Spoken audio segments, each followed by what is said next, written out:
नमस्कार दोस्तों, Byju's exam prep IAS Hindi platform पर आपका स्वागत है।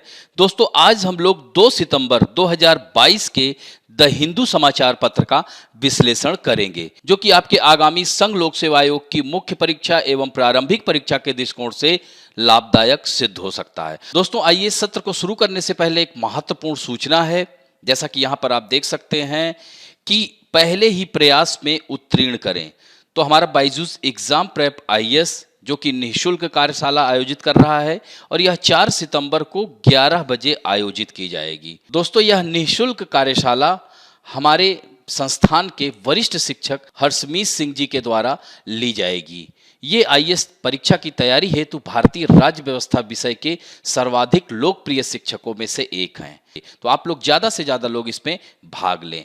अब बढ़ते हैं दूसरी जो महत्वपूर्ण जो सूचना है वह है कि हर हफ्ते शुक्रवार के दिन आप लोगों को पता ही है कि रात 8 बजे लाइव कार्यक्रम होता है, जो कि एक्सप्लेन्ड सीरीज में यानी एक्सप्लेन्ड सेशन में आप लोग साप्ताहिक समसामयिकी में इस बार का विषय है यूरोप में हीट वेव और सूखा।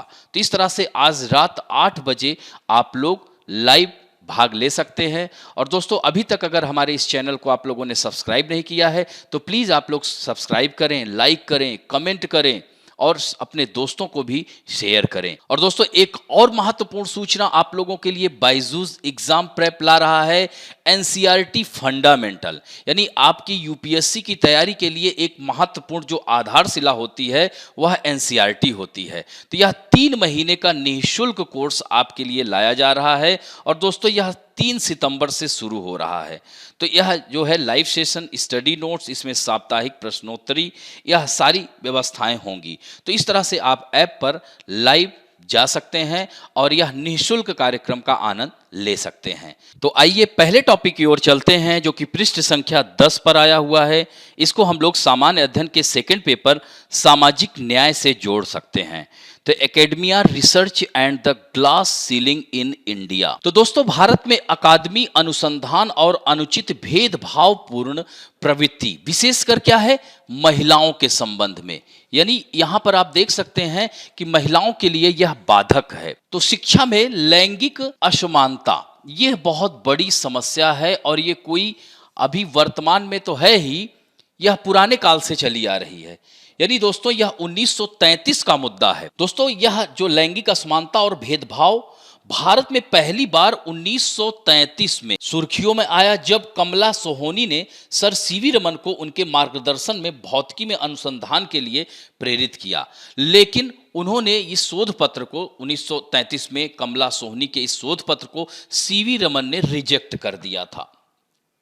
तो यह कहते हुए कि वह एक महिला है, तो सोहोनी ने इस इनकार को नजरअंदाज कर दिया, जो कि लैंगिक भेदभाव पर आधारित था। और दोस्तों, इसी तरह से 1937 में प्रोफेसर डीएम बोस कलकत्ता विश्वविद्यालय में भौतिकी के तत्कालीन प्रोफेसर इस आधार पर विभा चौधरी को अपने शोध समूह में शामिल करने के लिए मना कर दिया था कि उनके पास महिलाओं को सौंपने के लिए उपयुक्त शोध परियोजनाएं नहीं। तो दोस्तों, यह देख सकते हैं कि शिक्षाविदों में लैंगिक भेदभाव की ये केवल 2 प्रसिद्ध उदाहरण हैं।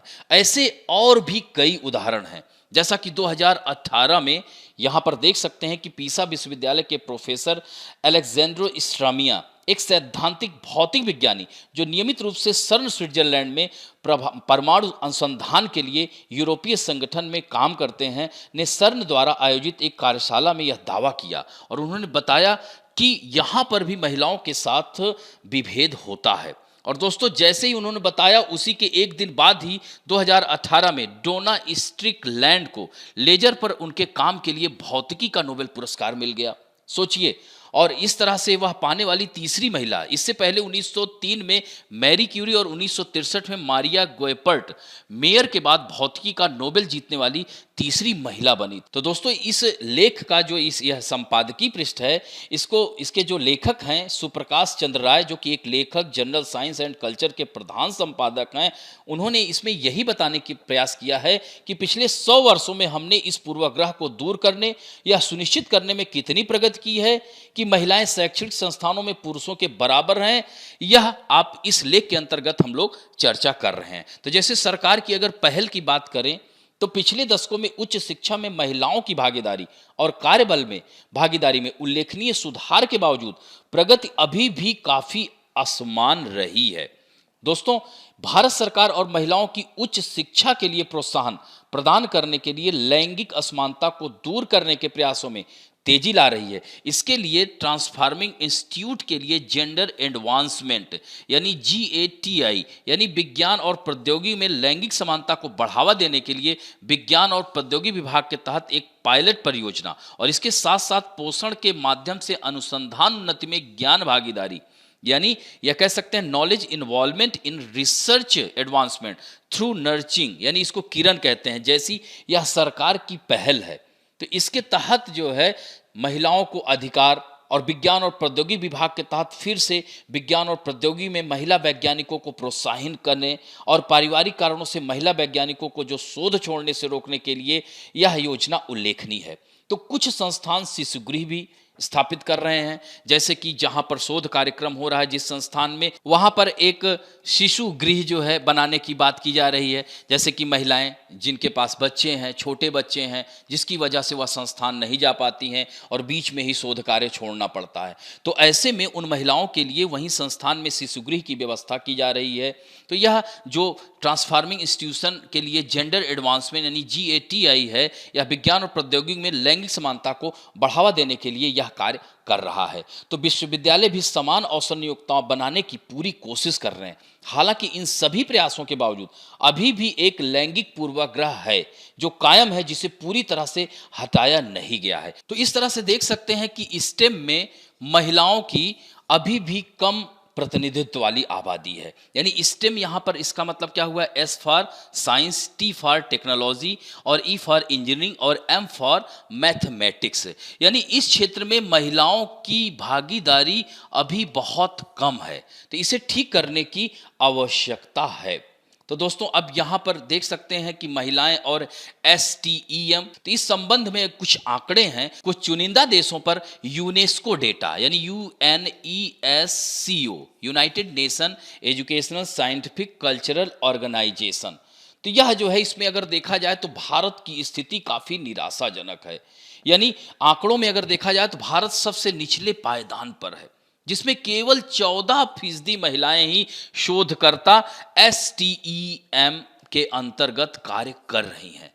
लेकिन भारत यहाँ पर यह भी नहीं कहा जा सकता है, वह कई देशों से आगे है। अगर हम बात करें तो बड़े देश हैं जैसे कि जापान है, 16% ही है, नीदरलैंड 26% है, USA United state of America 27% है, यूनाइटेड किंगडम 39%। यह हम नहीं कह सकते हैं कि सिर्फ भारत में ही महिलाओं के साथ विभेद किया जा रहा है, यह अंतर्राष्ट्रीय स्तर पर विकसित देशों में भी इस तरह की कहानियां हैं। यानी जापान, नीदरलैंड, USA ये सब तो विकसित देश हैं, तो यहाँ पर महिलाओं की भागीदारी स्टेम में इतनी कम क्यों है? तो महिला और पुरुष शोधकर्ताओं की समान संख्या के मामले में काफी अच्छे अनुपात वाले देश दक्षिण अफ्रीका और मिस्र हैं, जिनमें प्रत्येक में 45% महिला शोधकर्ता हैं और क्यूबा में 49%। सोचिए, अफ्रीका महाद्वीप के उत्तर में मिस्र है और दक्षिण में दक्षिण अफ्रीका है। यह दो देश जो अफ्रीका महाद्वीप के हैं, तो यहाँ पर मिस्र यहाँ पर है, अफ्रीका महाद्वीप यहाँ पर है। सोचिए, और यह अफ्रीका महाद्वीप सबसे पिछड़ा महाद्वीप है। आप लोगों को पता ही होगा कि यह जो है इसमें देख सकते हैं कि अल्प विकसित देशों के अंतर्गत यह देश आते हैं, यानी सबसे पिछड़ा महाद्वीप है। उसके बावजूद भी देखा जाए तो महिलाओं के अधिकारों हेतु अगर देखा जाए तो यहाँ पर दक्षिण अफ्रीका और मिस्र में 45% महिला शोधकर्ता हैं, यानी नीदरलैंड, USA और UK जैसी देशों के अनुपात में बहुत अधिक है। वहीं क्यूबा में आप देखिए, एक छोटा सा देश है, वहां 49% महिलाएं शोधकर्ता हैं और सबसे अधिक महिला शोधकर्ता ट्यूनीशिया में हैं, अफ्रीका में हैं, यानी 55%। यानी अफ्रीका महाद्वीप का ट्यूनीशिया देश कहाँ है? ये भी उत्तरी में है। ट्यूनीशिया देश आप लोग सुने होंगे, जिसकी राजधानी ट्यूनिस है। यानी अल्जीरिया, मिस्र, ट्यूनीशिया, इसको मानचित्र में भी देखिएगा आप लोग और मैप रख करके पढ़िए,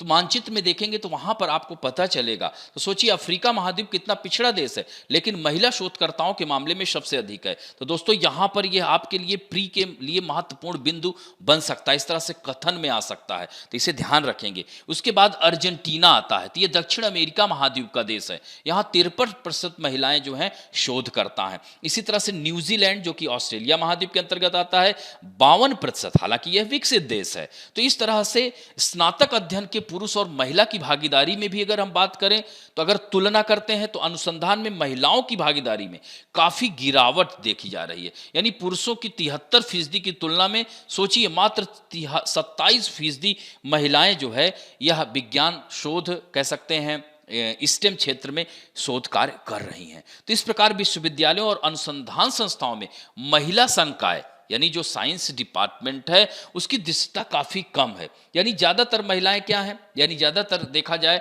तो मेल फीमेल में ज्यादातर अगर विज्ञान के क्षेत्र में यानी साइंस एंड टेक्नोलॉजी में ज्यादातर पुरुषों को मतलब महत्व दिया जाता है, महिलाओं को कम दिया, और महिलाएं ज्यादातर ह्यूमैनिटी के सब्जेक्ट का प्रयोग करती हैं। हालांकि अब बदल रहा है। यहां पर देख सकते हैं कि आईआईटी मद्रास में केवल 31 यानी 314 प्रोफेसरों में 31 महिलाएं हैं, यानी मात्र 10% क्या है, महिलाएं हैं। उसी तरह से आईआईटी बॉम्बे में 17.5% यानी 25 महिलाएं हैं। तो यह देख सकते हैं कि जितने भी विद्यालय हैं, आईआईटी हैं, साइंस एंड टेक्नोलॉजी इंस्टीट्यूट हैं, वहां पर महिलाओं की स्थिति यह आप देख सकते हैं कितनी कम है। जैसे लोकसभा में महिलाओं की स्थिति भी आप देख सकते हैं भारत में, और अभी भी भारत में वह 108वां संविधान संशोधन के तहत राज्यसभा में पारित हो चुका है महिलाओं को 33% आरक्षण सदन के लिए। इसके विपरीत अगर हम आंकड़ों की बात करते हैं कारपोरेट जगत में अगर देखें तो शिक्षाविदों में वास्तविकता की तुलना में निजी उद्यमों यानी कारपोरेट क्षेत्र में नेतृत्व और निर्णय लेने की स्थिति में महिलाओं की भागीदारी चौंकाने वाली है। यानी आप यहां पर देख सकते हैं कि आपको आश्चर्यजनक यहां पर है यह रिपोर्ट कि भारत में कारपोरेट क्षेत्र के वरिष्ठ प्रबंधन पदों पर महिलाओं की संख्या 39% है, जो कि वैश्विक औसत यानी विश्व के औसत से सबसे अधिक है। यानी फॉर्च्यून 500 कंपनियों में महिला सीईओ की संख्या 15% है, जबकि निजी उद्यमों के प्रबंधन में महिला बोर्ड सदस्यों की संख्या 15% 2016 में थी। 2018 में यह 16.9% हो गई। इससे बढ़कर 2022 में यह 19.7% हो गई है। दोस्तों इसी तरह से एक उदाहरण यहाँ पर देख सकते हैं। अभी कुछ दिन पहले ही 8 अगस्त की खबर में आप लोगों ने देखा होगा विज्ञान क्षेत्र में महिलाएं, तो यहाँ पर देख सकते हैं CSIR get first women director general, तो यह इनका चित्र है यहाँ पर देख सकते हैं। इसी तरह से वुमेन इन साइंस जो साइंस एंड डिपार्टमेंट की जो यह रिपोर्ट है, तो यहां पर देख सकते हैं कि 2011-12 में यह 13.2%, पीजी में 9.62%, एमफिल में 17.58%, पीएचडी में आप देख सकते हैं 22.9, यानी अंडर ग्रेजुएट 13.2। इसी तरह से अगर 15-16 में बात करें तो 16.2%, और पीएचडी में 27.5%, एमफिल में 27.5% और पीजी में 14.49। तो यह देख सकते हैं कि 15, 18 और 20 में हालांकि आंकड़ा देखा जाए तो बढ़ रहा है अगर हम लोग एनालिसिस करते हैं। तो इस तरह से यहाँ पर विज्ञान और प्रौद्योगिकी विभाग से जो डाटा दिया गया है इसके आधार पर यहाँ पर थोड़ा सा और हम लोग अध्ययन कर लेते हैं, तुलनात्मक अध्ययन, कि R&D में महिला प्रधान जांचकर्ताओं की संख्या 2001 में 232 से बढ़कर 2016-17 में 941 हो गई। यानी यहां पर आप देख सकते हैं कि शोधकर्ताओं में महिलाओं का जो प्रतिशत है 2015 में 13.9% से बढ़कर 18 में 18.7% हो गया। महिला शोधकर्ता प्राकृतिक विज्ञान, स्वास्थ्य और कृषि की तुलना में कम है। हालांकि सामाजिक विज्ञान और मानविकी में महिला शोधकर्ताओं का प्रतिशत 36.4% से कहीं अधिक है। अब सोचिए यही चीज अगर हम स्टेम क्षेत्र में भी कर लेते हैं तो कितना अच्छा होगा। तो डॉक्टरेट के बाद के स्तर पर वैश्विक औसत से कम महिला शोधकर्ता हैं, यानी भागीदारी स्नातकोत्तर स्तर देखा जाए तो काफी अच्छा दिख रहा है, लेकिन डॉक्टरेट के बाद के स्तर में गिरावट आती है, यानी जहां अधिकांश शोध होते हैं। हालांकि यह भी बढ़ गया है, अभी भी यह 30% यानी वैश्विक औसत से बहुत कम है, यानी वैश्विक औसत से इसको अधिक करना है। तो दोस्तों विज्ञान क्षेत्र में महिलाओं की भागीदारी की अगर समग्र स्थिति हम लोग देखते हैं तो राष्ट्रीय आंकड़ा यही बताता है कि विज्ञान में शोधकर्ताओं की संख्या 2014 में 30,000 से दुगनी होकर 2022 में 60,000 हो गई है। तो जैव प्रौद्योगिकी में महिलाओं की जो भागीदारी है 40% और चिकित्सा में 35% है। तो विज्ञान और प्रौद्योगिकी विभाग ने जो है 97 वैज्ञानिकों में से क्या है 35 महिलाएं हैं, इसी तरह से अन्य संस्थानों में अगर हम लोग बात करें तो डिजास्टर रिजिलियंट इंफ्रास्ट्रक्चर के गठबंधन में 18% NIPER, हैदराबाद में 21%, बेंगलोर में डिफेंस बायो इंजीनियरिंग और इलेक्ट्रोमेडिकल लैब में 33% महिलाएं हैं। और इसी तरह दिल्ली विश्वविद्यालय में महिलाओं की भागीदारी 33% है, जबकि असम में तेजपुर विश्वविद्यालय में 17% ही मात्र है। तो दोस्तों यहाँ पर आप देख सकते हैं कि यहाँ पर लेखक यही कहने की बात कोशिश कर रहा है कि पिछले 100 वर्षों में भी देखा जाए तो अभी उस मात्रा में बढ़ोतरी नहीं हुई है जितना होना चाहिए। हालांकि सरकारी पहलों के माध्यम से अगर आप देखा जाए तो 2022 का आंकड़े में 2018 के तुलना में बढ़ रहा है। तो यानी आने वाले समय में हम निष्कर्षता यही कह सकते हैं कि सरकारी पहलों के माध्यम से यह शोधकर्ताएं, यानी कह सकते हैं महिलाएं, स्टेम क्षेत्र में जो शोधकर्ता महिलाएं हैं उनकी बढ़ोतरी हो रही है। और कॉर्पोरेट जगत में तो आपने देखा ही कि किस प्रकार बढ़ोतरी है। तो इस तरह से यह लेख महत्वपूर्ण है। कुछ विभेदताएं हैं, कुछ उनकी चुनौतियां हैं, कुछ समस्याएं हैं, लेकिन उसके बावजूद भी यह संख्या बढ़ रही है। तो आपको अंत में इसी तरह से सकारात्मक अगर मुख्य परीक्षा में आए तो लिखना है निष्कर्षता। और दोस्तों इसी से संबंधित अब देखिए हर प्रश्न के साथ साथ हम लोग प्रारंभिक परीक्षा के भी प्रश्न कैसे बन सकते हैं। जैसे कि मान लीजिए कि भारत का कॉर्पोरेट जगत का ही आप देख सकते हैं कि आंकड़ा आपसे पूछ सकता है कि भारत का कितना आंकड़ा है, वैश्विक स्तर में सबसे अधिक आंकड़ा है। इसी तरह से एक प्रश्न और आपके लिए है कि स्टेम क्षेत्र में शोध में, हाँ वैश्विक आधार पर मैं पूछ रहा हूं, स्टेम क्षेत्र के शोध में वैश्विक आधार पर सबसे अधिक महिला शोधकर्ताएं किस देश में हैं। ध्यान रखेंगे किस देश में हैं, यह आपको प्रतिशत सहित बताना है। अब बढ़ते हैं दूसरे महत्वपूर्ण लेख की ओर, a revert to the mean, increase in violent crimes, suicide in 2021 point to indirect consequences of pandemic. यानी इसका मतलब क्या हुआ कि 2021 की हिंसक अपराधों में वृद्धि हुई है। दोस्तों आत्महत्याएं महामारी के अप्रत्यक्ष, अगर देखा जाए तो यह अप्रत्यक्ष परिणामों की ओर इशारा करती हैं।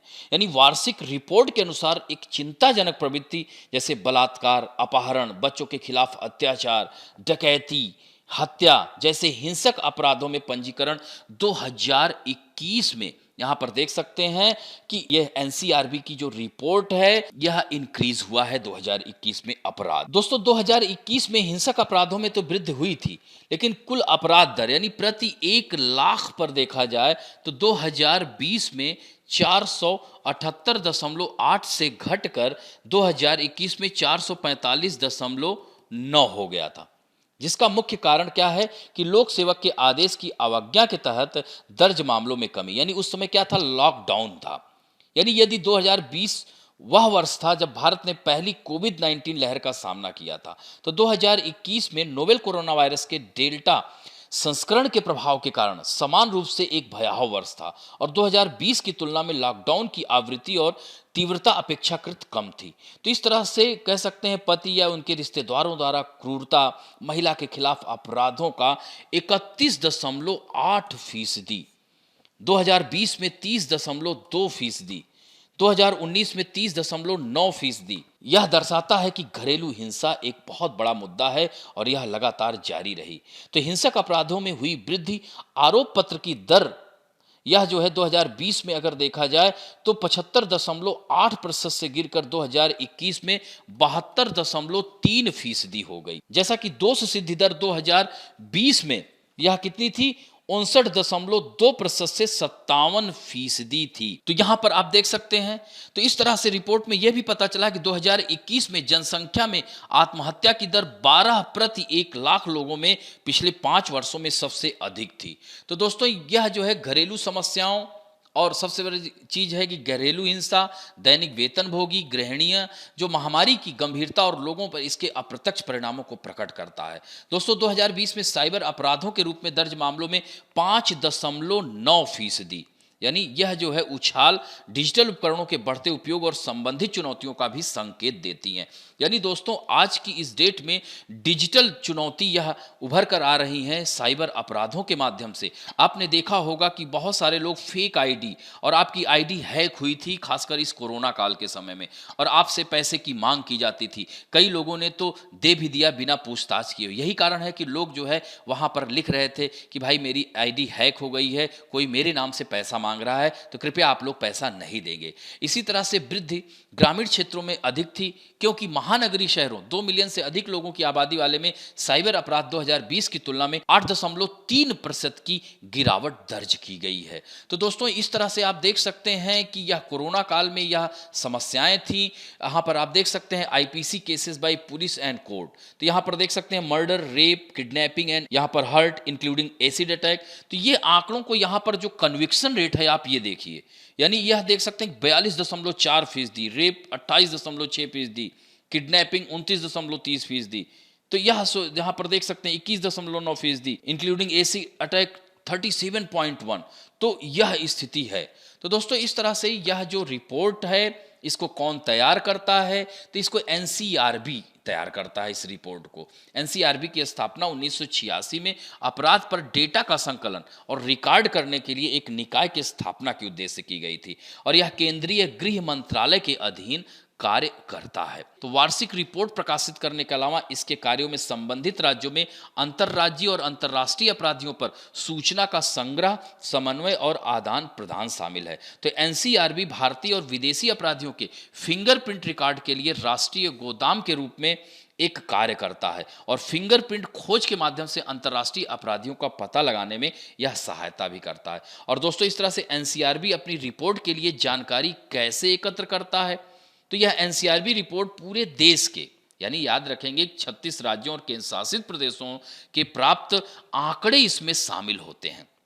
यानी अब इसमें जैसे कि 2011 की जनगणना के आधार पर 53 हमारे पास मिलियन प्लस सिटीज हैं। तो 10 लाख से अधिक शहरों से संबंधित राज्य स्तरीय अपराध, यह जो है अपराध रिकॉर्ड ब्यूरो द्वारा प्रस्तुत किए गए हैं। तो यह जानकारी राज्य संघ, राज्य क्षेत्र पुलिस द्वारा भी, पुलिस स्टेशन, जिला स्तर पर भी दर्ज की जाती है। अब दोस्तों, यहीं पर एक टर्म और नाम ले रहा हूं, ये आपके लिए होमवर्क है या आपके लिए प्रश्न है, इसे आपको बताना है। क्राइम मल्टी एजेंसी सेंटर, जिसे CRIMAC कहते हैं, यानी क्राइम मल्टी एजेंसी सेंटर, ये क्या है, यह किस मंत्रालय ने शुरू किया है और इसका उद्देश्य क्या है, इसे आपको बताना है। तो यह जो है आपके लिए यह भी एक प्रश्न है। दोस्तों, अब बढ़ते हैं पृष्ठ संख्या 11 पे आया हुआ है। इसको शासन के अंतर्गत यानी सामान्य अध्ययन के सेकंड पेपर में डाल सकते हैं। Can civil servants express their view on law governance, यानी क्या सिविल सेवक कानून शासन पर अपने विचार व्यक्त कर सकते हैं? तो दोस्तों, बिल्किस बानो केस आप लोगों ने सुना हुई होगा कि 2002 के गोधरा कांड की विक्टिम, और इस तरह से इसके साथ यह गर्भवती थी, इसके साथ बलात्कार किया गया था, और दोस्तों इसके साथ अन्य महिलाओं के साथ भी दुराचार किया गया था। ऐसे में सीबीआई और मानवाधिकार आयोग इस पर जांच प्रस्तुत किया और सीबीआई ने रिपोर्ट दी, जिसकी वजह से 2008 में इन अपराधियों को गिरफ्तार किया गया।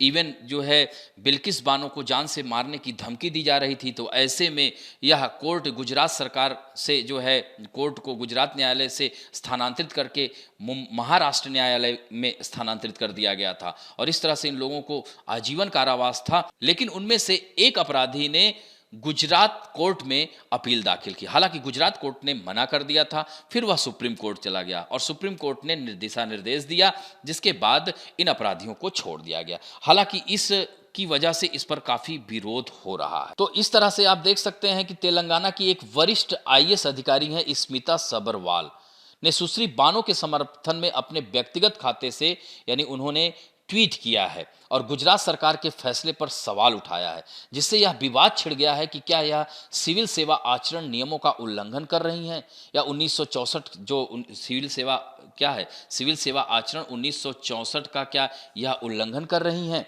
तो इस तरह से आप देख सकते हैं कि इसी संबंधित यहाँ पर यह डिस्कशन है। तो यह महत्वपूर्ण हो जाता है कि तेलंगाना की जो वरिष्ठ अधिकारी हैं यह विवादों के घेरे में आ गई और 1964 के केंद्रीय सिविल सेवा नियमों का यह उल्लंघन कर रही हैं। तो यहाँ पर आप देख सकते हैं कि कुछ संपादित अंश है जो डिस्कशन है, तो ये BN कृष्णा साहब ने किया है। उन्होंने कहा कि इस देश के नागरिकों को संविधान के तहत अभिव्यक्त की स्वतंत्रता का, यानी अभिव्यक्ति की स्वतंत्रता क्या है, एक मौलिक अधिकार है जो कि अनुच्छेद 19 में है। तो जो राज्य की संप्रभुता और अंतर्राष्ट्रीय संबंधों, स्वास्थ्य और नैतिकता आदि को सुरक्षित रखने के हित में उचित प्रतिबंधों के यह अधीन है। लेकिन जब आप एक सरकारी सेवा में हैं तो आप अपने आप को कुछ अनुशासनात्मक नियमों के अधीन करते हैं, लेकिन लोकतंत्र में सरकार की आलोचना करने का अधिकार मौलिक अधिकार है और इसे कोई नहीं दबा सकता। लेकिन अब यहाँ पर देखिए, यह प्रश्न यही उठ रहा है कि राजनीतिक पार्टियां विरोध कर सकती हैं, आम व्यक्ति विरोध कर सकता है, लेकिन जो सरकार में खुद ही शामिल है और सरकारी कर्मचारी है, इस तरह से चूंकि पॉलिसी मेकर्स होते हैं और इस तरह से सरकार की नीतियों की अगर वो आलोचना करेंगे तो जनता में अविश्वास उत्पन्न होगा। तो त्रिपुरा एससीसीजे का कहना है कि एक सरकारी कर्मचारी के रूप में याचिकाकर्ता अपने स्वतंत्र भाषण के अधिकार से रहित नहीं है और एक मौलिक अधिकार जिसे केवल एक वैध कानून द्वारा कम किया जा सकता है। यानी कहने का मतलब यही है कि इस मामले में दो मत हैं।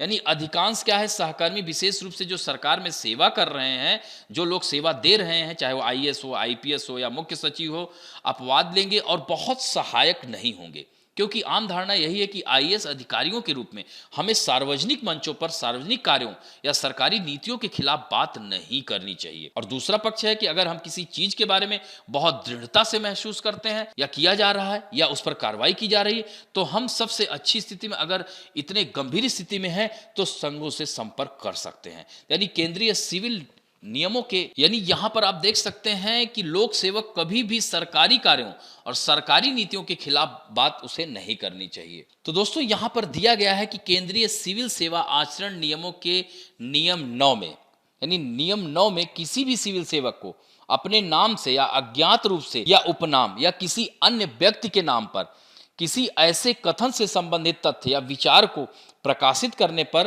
प्रतिबंध लगाता है। यानी यहां पर ध्यान रखेंगे, प्रतिबंध लगाता है जो केंद्र सरकार या राज्य सरकार की वर्तमान या हाल ही में आरंभ की गई नीतियों या कार्यों को प्रतिकूल रूप से प्रभावित करता हो। तो दोस्तों, इस तरह से सरकार की आलोचना का निषिद्ध क्यों इतना विवादित है? लोकतंत्र सरकार और इसकी नीतियों की निष्पक्ष आलोचना पर आधारित होता है। जैसा कि एक केस है कामेश्वर सिंह बनाम बिहार राज्य, ध्यान रखेंगे यह केस भी बहुत ही महत्वपूर्ण है, कामेश्वर सिंह बनाम बिहार राज्य, यह भी आप लोग जरूर देखेंगे। तो इस राज्यवाद में सुप्रीम कोर्ट द्वारा यह निर्णय लिया गया था, क्योंकि अनुच्छेद 19 यानी अभिव्यक्ति की स्वतंत्रता सभी नागरिकों पर लागू होता है, अतः अन्य सभी नागरिकों के समान सिविल सेवकों को भी मौलिक अधिकार से संबंधित सुरक्षा प्राप्त है। और ऐसी पूर्व धारणा है कि सरकार के प्रति की जाने वाली आलोचना अनुशासन संबंधी कार्रवाई को अत्यधिक क्लिष्ट बनाती है। तो इन नियमों का निर्माण लोकतांत्रिक व्यवस्था की स्थापना के समय ही किया गया था, किंतु अब कई दशकों के उपरांत हमारा जो लोकतांत्रिक व्यवस्था है वह मैच्योर हो चुकी है, अतः रचनात्मक आलोचना की स्वीकृति मिलनी चाहिए। तो सिविल सेवा का जो आधारभूत मूल्य है, किसी पद के कर्तव्यों से असंबद्ध विषयों पर विचारों की अभिव्यक्ति से इस मूल्य के साथ समझौता किए जाने की संभावना हो सकती है। दोस्तों, आलोचना के राजनीतिकरण को यह प्रतिबंधित करता है, क्योंकि इसे राजनीतिक दलों द्वारा सरकार की आलोचना हेतु प्रयोग में लाया जा सकता है। यानी राजनीतिक दल विरोध कर सकते हैं, लेकिन जो उसी सिस्टम में है वो कैसे कर सकता है? यानी ऐसे नियम सिविल सेवकों की तटस्थता और निष्पक्षता सुनिश्चित करते हैं और वे चर्चा में आए बिना निरंतर सहायता एवं परामर्श देते हैं तथा साथ ही नीतियों का कार्यान्वयन करते हैं। तो लोक सेवक को सत्ता में कौन सा राजनीतिक दल है इसके बारे में चिंतित हुए बिना कार्य करने और राजनीतिक स्वामियों के सुसंगत संबंध बनाए रखने में मदद करता है। तो दोस्तों, इससे क्या होता है कि नीति निर्माण में निरंतरता आती है और नीतियों की आलोचना सरकार के प्रति जनता के विश्वास को कम करती है। तो इस तरह से यह कह सकते हैं, सिविल सेवक अगर इस मुद्दे पर आ जाए तो निश्चित रूप से जनता का विश्वास कम होने लगेगा। तो अतः आचरण नियमावली में सुधार करने की आवश्यकता भी हो सकती है, किंतु स्पष्ट रूप से निषेध की पूर्ण रूपेण अस्वीकृति अनुचित है। तो इस संबंध में कई कदम अगर देखा जाए तो जो दूसरा प्रशासनिक सुधार आयोग सुना होगा आप लोगों ने, उसमें कोड ऑफ एथिक्स के अपेक्षाकृत व्यापक सेट द्वारा प्रस्थापित किया जा सकता है और एक आंतरिक तंत्र का निर्माण किया जा सकता है जिसमें अधिकारी नीतियों संबंधी अपनी असंतोष व्यक्त कर सकें, जिस पर सरकार द्वारा आवश्यक रूप से ध्यान दिया जाए। नीतियों और सरकारी मंत्र की आलोचना के मध्य विभेद किया जाना चाहिए। जहां एक सामान्य नागरिक के रूप में पहले की अनुमति दी जा सकती है तो दूसरे को विनियमित भी किया जा सकता है। दोस्तों, अभिव्यक्ति की स्वतंत्रता के नाम पर विचारात्मक आलोचनाओं ने सरकार के साथ साथ सिविल सेवक पर भी नागरिकों के विश्वास को नष्ट कर दिया है। ऐसे में भी इनसे बचना चाहिए।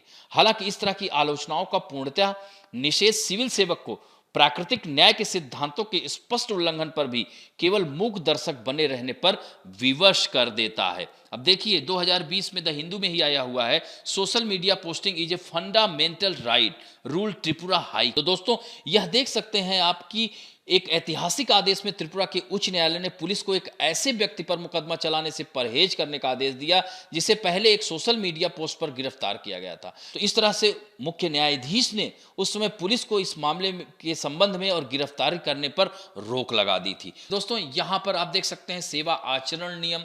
तो अखिल भारतीय सेवा आचरण नियम 1968 के नियम 5 में यह देख सकते हैं, इसका जो उप नियम 1 है, सरकारी सेवकों को किसी भी राजनीतिक दल या राजनीतिक गतिविधि के सदस्य होने या उससे जुड़े होने से रोकता है।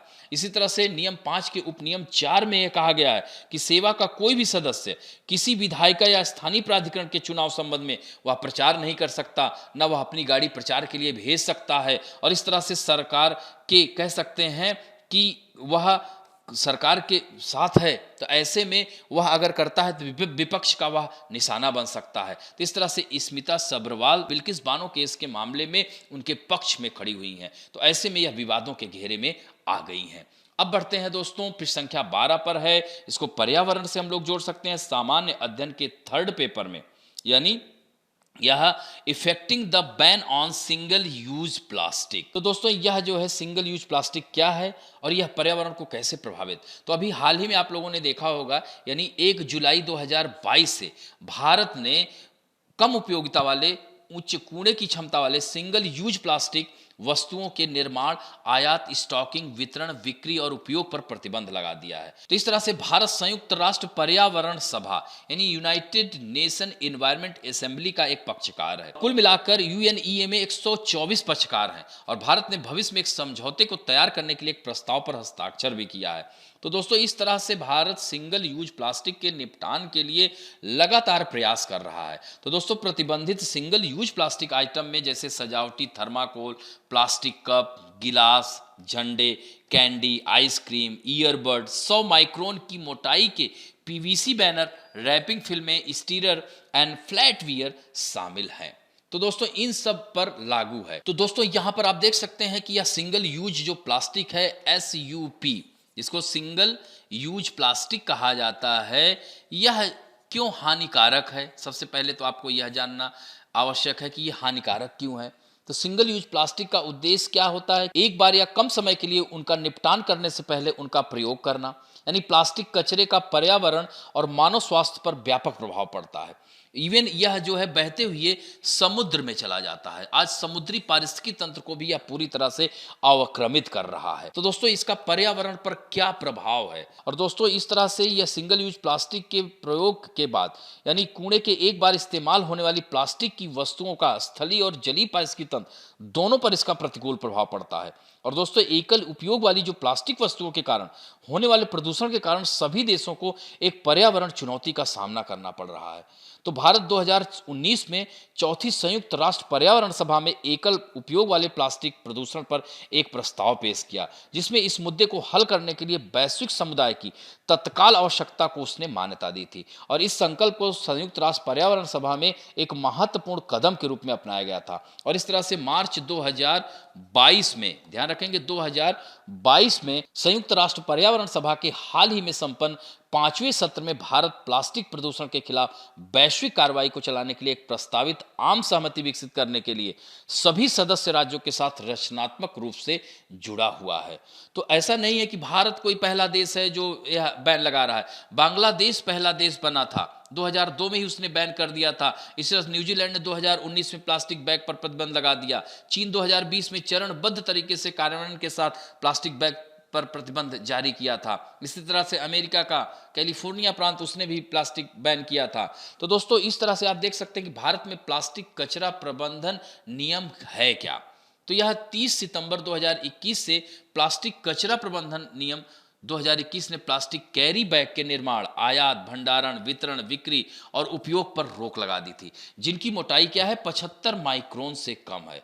और दोस्तों इसे जो है याद रखेंगे 31 दिसंबर 2022 से 120 माइक्रोन कम मोटाई वाले प्लास्टिक कैरी बैग पर प्रतिबंध रहेगा। इसका मतलब यही है कि प्रतिबंध में सभी प्लास्टिक बैग शामिल नहीं है। हालांकि इसके लिए निर्माताओं को 75 माइक्रोन से अधिक मोटे प्लास्टिक बैग का उत्पादन करने की आवश्यकता होती है, जो पहले 50 माइक्रोन। तो दोस्तों इसमें जो है इस साल दिसंबर में इस मानक को बढ़ाकर 120 माइक्रोन किया जाएगा। फिर भी प्लास्टिक या पीईटी बोतलें यह जो है अन्य विकल्प हो सकती हैं। तो दोस्तों यहाँ पर पीईटी बोतल में पीईटी क्या है, तो यह देख सकते हैं पॉली एथाइलिन टेरेप्थेलेट इसको कहते हैं, ये ध्यान रखेंगे। यानी पीईटी का मतलब क्या है, पॉली एथाइलिन टेरेप्थेलेट। तो यह जो है पीईटी एक मजबूत कठोर सिंथेटिक फाइबर और राल तथा पॉलीमर के पॉलिस्टर परिवार का एक सदस्य है। तो पीईटी का उत्पादन एथिलीन ग्लाइकोल और टेरेप्थेलिक एसिड के पॉलीमराइजेशन द्वारा किया जाता है। तो यह भी ध्यान रखेंगे पीईटी क्या है। और दोस्तों इस तरह से चुनौतियां क्या हैं, तो प्रतिबंध तभी सफल होगा जब सभी हितधारक उत्साहपूर्वक इसमें भाग लेंगे। यानी हर व्यक्ति का यह नैतिक कर्तव्य है, मोरल ड्यूटी है कि इस समस्या से निपटने के लिए सब लोग आएं। दोस्तों यहाँ पर एक बात और भी महत्वपूर्ण ध्यान देने वाली है कि यह जो प्लास्टिक बैग लेकर के जा रहा व्यक्ति है या कोई बेच रहा है, तो उस पर बैन किया जा रहा है। यह पता करने की भी आवश्यकता है कि यह बैग या प्लास्टिक की वस्तुएं, इसका निर्माण कहाँ हो रहा है। तो अगर उस निर्माणाधीन संस्थान को ही अगर हम बैन कर दें, तो इस तरह से वह मार्केट में आएगा ही नहीं और मार्केट के बाद आम जनता के पास पहुंचेगा ही नहीं। तो इस तरह से आम जनता उसके विकल्पों की ओर बढ़ेगी। तो इस तरह से इन वस्तुओं के व्यापक उपयोग के कारण इन प्रतिबंधों का वास्तविकता में बहुत सीमित प्रभाव था। और अब यह चुनौती यह है, अब सोचिए इस पर बहुत सारे राज्य क्या है प्रतिबंध लगाए हैं, लेकिन कोई भी सकारात्मक रिजल्ट अभी तक नहीं मिला है। तो चुनौती यह है कि स्थानीय स्तर पर अधिकारी दिशा निर्देश के अनुसार प्रतिबंध को कैसे लागू करें, तो यह बहुत आवश्यक हो जाता है। तो प्लास्टिक स्टिक के साथ ईयरबड, गुब्बारों के लिए प्लास्टिक स्टिक आज जैसे प्रतिबंधित सामान ग्रेड ब्रांडेड आइटम है, यह पता लगाना मुश्किल है। तो यह कह सकते हैं कि अधिकारियों के लिए चुनौती है, सरकार के लिए चुनौती है। और इस पर यही हो सकता है कि राज्य सरकारें सभी इसके प्रति रिस्पॉन्सिबल हों, इवन जनता का भी सपोर्ट होना आवश्यक है, तभी सिंगल यूज प्लास्टिक पर हम रोक लगा सकते हैं। और दोस्तों यह रोक लगाने के 9 रीजन है, यानी यह कह सकते हैं 9 reason to refuse single use plastic. यानी देख रहे हैं कि मेड फ्रॉम फॉसिल्स फ्यूल, यानी यह इसका जो निर्माण किया जाता है उसमें बहुत सारी मात्रा में जीवाश्म ईंधन का जलना, यानी जीवाश्म ईंधन जलता है।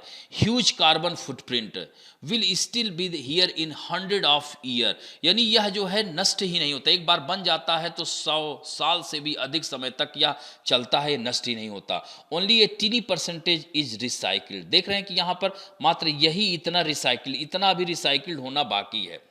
दोस्तों leeches toxin into food and drink, आज हम लोग जो जोमेटो से ऑर्डर करते हैं वो प्लास्टिक पैक होता है। दोस्तों इस तरह से वो गर्म भोजन प्लास्टिक उसमें उसके केमिकल उसमें इंटर कर जाते हैं, ये बहुत बड़ी समस्या है। इसी तरह से causes hormone disruption and cancer, तो इस तरह से कह सकते हैं कि क्रोमोसोमल डिजीज हो सकती है, कैंसर के चांसेस बढ़ सकते हैं। पोल्यूट्स आवर ओशियन, पूरा पारिस्थितिकी तंत्र को यह कह सकते हैं अवक्रमित कर रहा है। Kills marine animals and bird, पक्षियों के शरीर मरा है, जानवर मरा है तो उसके पेट से प्लास्टिक निकल रही है, और इस तरह से इंटर्स आवर फूड चेन, और यह हमारे खाद्य श्रृंखला में भी इंटर कर गया है। जैसा कि मैंने आपको बताया ही कि जैसे हम लोग जोमेटो से ऑर्डर करते हैं, स्विगी से ऑर्डर करते हैं, तो वह क्या है, वो सब खाने की जो वस्तुएं हैं प्लास्टिक में पैक रहती हैं, और वो गर्म जो होता है, जैसे मान लीजिए कि वह गरम गरम पैक करता है, आपको गरम गरम चाहिए भी, तो इस तरह से जो प्लास्टिक के जो केमिकल है वह उसी में मिक्सड हो जाते हैं। ये बहुत बड़ी समस्या है। इसी तरह से chip and confectionery pockets account the largest share of plastic waste in India. यहाँ पर देख रहे हैं ना, जैसे आप लेस का चिप्स खाते हैं, अमेरिकन जो है प्याज का है, उसमें स्पाइसी वाला मांगते हैं, बॉटल केप्स एंड यहाँ पर देख सकते हैं अदर्स में। इसी तरह से आप देख सकते हैं गार्बेज बैग के लिए भी पीईटी बोतल 10% यूज किया जाता है। तो यह सारी चीज़ें हैं।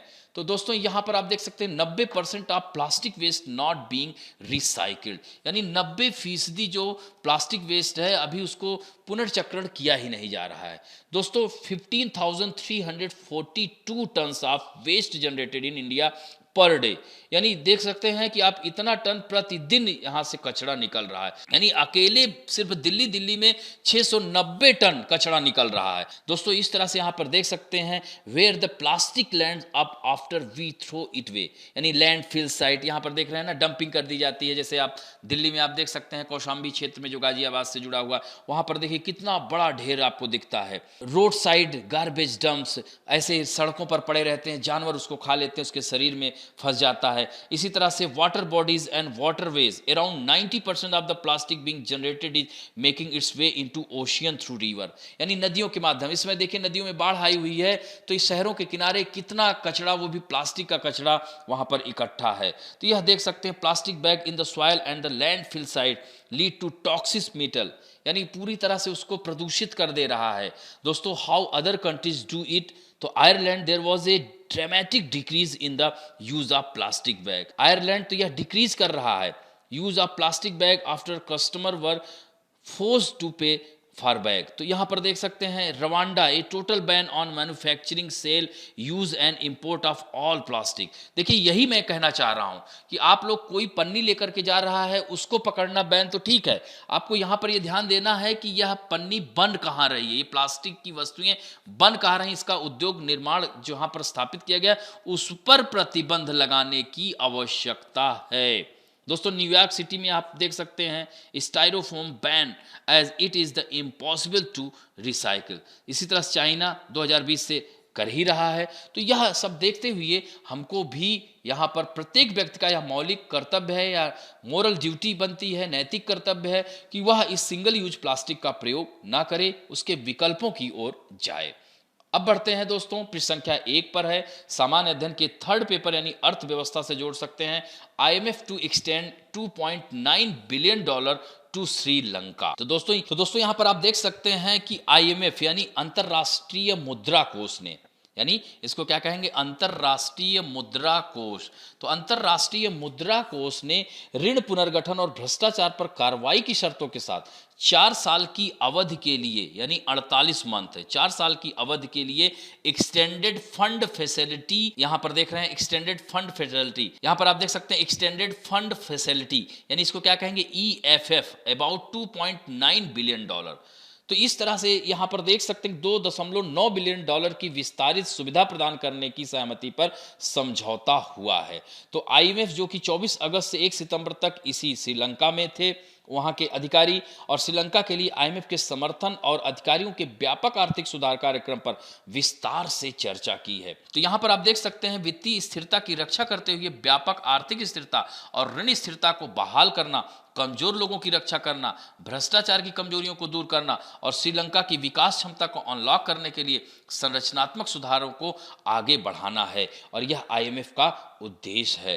तो दोस्तों $51 अरब के विदेशी कर्ज के साथ देश को कर चुकाने में $7 अरब का भुगतान करने की उम्मीद थी, लेकिन इस अप्रैल में कुछ चूक हुई। श्रीलंका एक गंभीर संकट का सामना कर रहा है और एक अस्थिर सार्वजनिक ऋण गतिशील होने के कारण कमजोरियां बढ़ी हैं। तो IMF के अधिकारियों ने एक संयुक्त बयान में कहा कि अप्रैल के ऋण स्थगन के कारण श्रीलंका अपने बाहरी दायित्वों पर चूक गया और विदेशी भंडार के गंभीर रूप से निम्न स्तर के ईंधन सहित आवश्यक वस्तुओं के आयात में बाधा उत्पन्न हुई। तो IMF ने कहा कि 2022 में अर्थव्यवस्था के 8.7% तक अनुबंधित होने की उम्मीद है और मुद्रास्फीति सोचिए हाल ही में यहां पर 60% से अधिक हो गई है। तो दोस्तों विस्तारित फंड सुविधा, इसकी स्थापना संरचनात्मक बाधाओं या धीमी वृद्धि या स्वाभाविक रूप से कमजोर भुगतान संतुलन स्थिति के कारण गंभीर भुगतान असंतुलन का सामना करने वाले देशों को सहायता प्रदान करने के लिए की गई थी। तो दोस्तों एक EFF एक विस्तारित अवधि में संरचनात्मक असंतुलन को ठीक करने के लिए आवश्यक नीतियों सहित व्यापक कार्यक्रमों के लिए सहायता प्रदान करता है।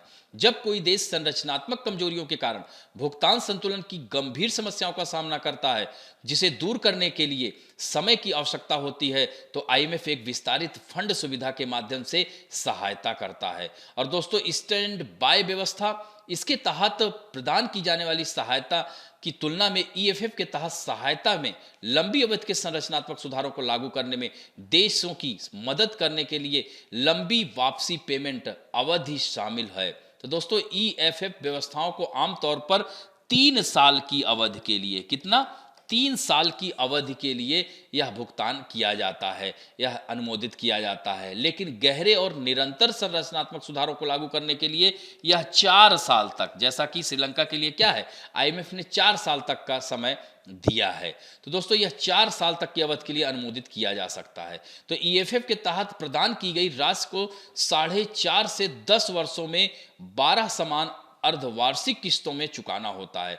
इसके विपरीत स्टैंड बाई अरेंजमेंट, जिसे एसबीए कहा जाता है, तो इसके तहत क्रेडिट का भुगतान 3/4 से 5 वर्षों में करना होता है।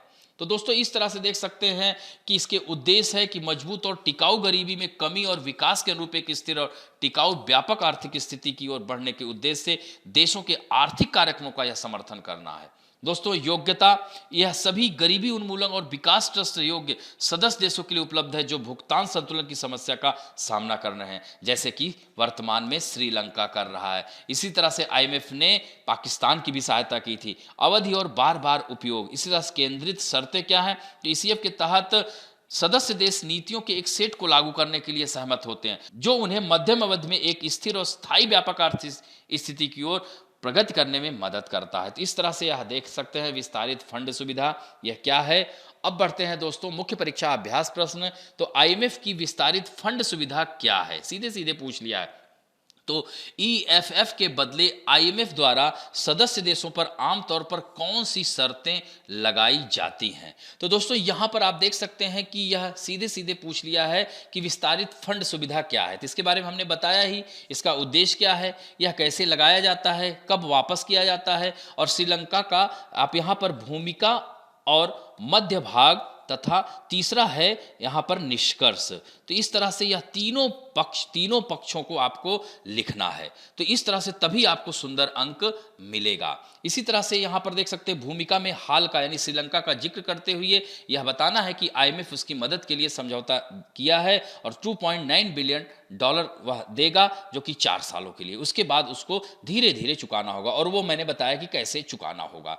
इसी तरह से दोस्तों दूसरा प्रश्न है, केवल उन पर प्रतिबंध लगाना भारत में सिंगल यूज प्लास्टिक के उपयोग को कम करने के लिए पर्याप्त नहीं होगा। विस्तार से चर्चा करें दोस्तों, इसको भी 3 खंडों में आप इसको प्रश्न के उत्तर को तोड़िएगा और हमने विस्तार से इसके बारे में चर्चा की है।